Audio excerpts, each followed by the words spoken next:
Hello everyone. In this video I'm going to show you how to use the heel layer to remove this individual on the left and the shadow as well as the manhole cover so our focus is more readily drawn to the young woman on the right.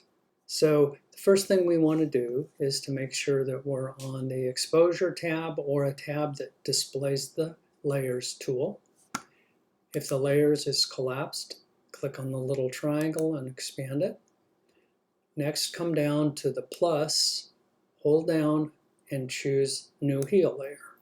So the first thing I'm going to do is rename this to Remove Manhole Cover, so I know what I'm doing with it. I'm going to turn on the brush tool by clicking on it, and I'm going to bring my cursor over to the photograph.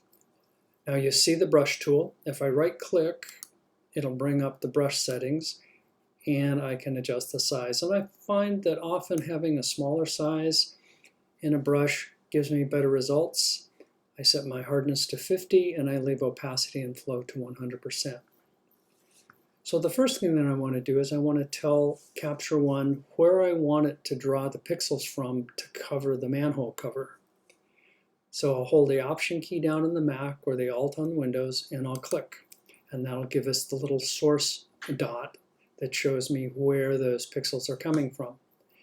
Now next I'm going to left click and paint over the manhole cover, and don't be surprised if it's painting in a way that you don't expect.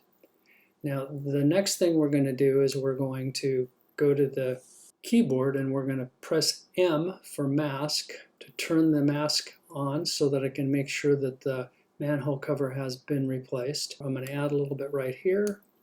I'm going to press M on the keyboard, and you'll notice that it hasn't done a very good job yet in covering the manhole cover. So let's go to the source dot, grab it with the four-headed arrow, and drag it until it's done a better job of covering. So I want you to notice that the pixel area that it's replacing doesn't look very good yet. We need to let up on the mouse and let it adjust that area. Now to see it without the two dots on the screen, we can slide our cursor off the photograph and it goes away.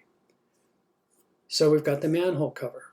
So next, let's take care of the shadow here on the left side. And to do that, we need to choose another heel layer. Let's go over to the plus in the layers tool, click and hold down, choose new heel layer, and I'll call this remove shadow.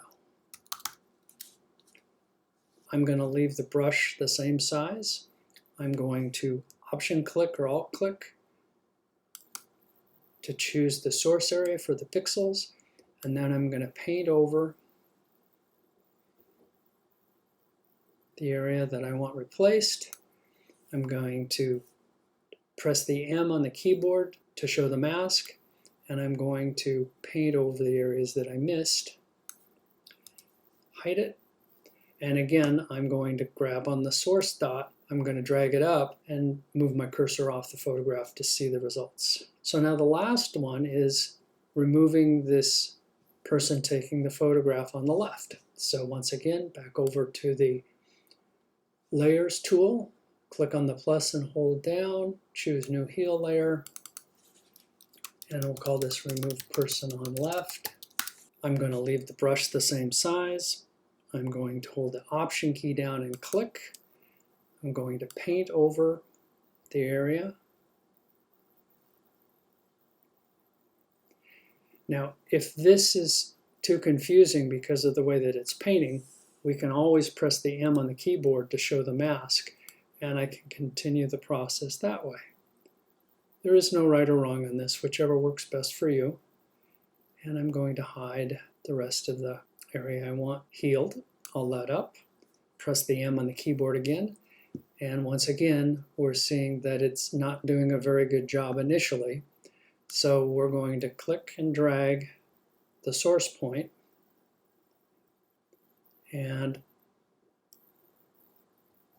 I'm going to get that aligned, let up, and you can see we've still got a little bit of the manhole cover from the underlying photograph. So we're going to need to do one more heal layer. Come back over, click on the plus, choose new heal layer, and we'll call this remove manhole cover 2. Come to this area, Alt or Option click. I'm going to turn the mask on just for simplicity. And I'm going to paint over this area. Let up, turn the mask off by pressing M on the keyboard. And then I'm going to drag this source point, turn the mask on again. I think I'm going to extend the mask to here. Turn the mask off again. Fine tune it. Drag my cursor off the photograph, and there you go. Okay, so we have the shadow on the right here, and I'm going to clean up this little piece of trash on the steps and this little piece of trash here. Perhaps I can get that with the shadow removal. So that's going to be 2 more heal layers. So let's do the first one. Come over to the layers tool, click on the plus, new heal layer. I'm going to click on the area using the Option or Alt key as the source area. Get my source dot. I'm going to turn the mask on by pressing the M key. I'm going to carefully come up by this piece of trash and see if I can grab all of this in one pass. Let up, turn the mask off by pressing the M key, and I'm going to drag this down to the right here, about there, let up, and that looks good. So now the last one is this little piece of trash, new heal layer. Let's rename these. This will be remove trash and steps. This one will be remove shadow on right. Okay, so now this time I'm going to make the brush just a little smaller. I'm going to Alt or Option click right here. I'm going to turn the mask on. I'm going to carefully paint that area, turn the mask off, and we've got it. So the last thing I want to show you is what the difference is between the heal layer and the clone layer. In the article, I talk about the fact that the heal layer looks both at the source pixels and then the destination area that we've painted and adjusts the destination area based on what it finds. The clone tool just makes an exact copy of the pixels from the source area and just pastes it into the painted area. So probably the simplest example would be to show you the person on the left where we use the heal tool. So I'm going to turn that back on again, come up to this little selection menu and choose clone instead of heal.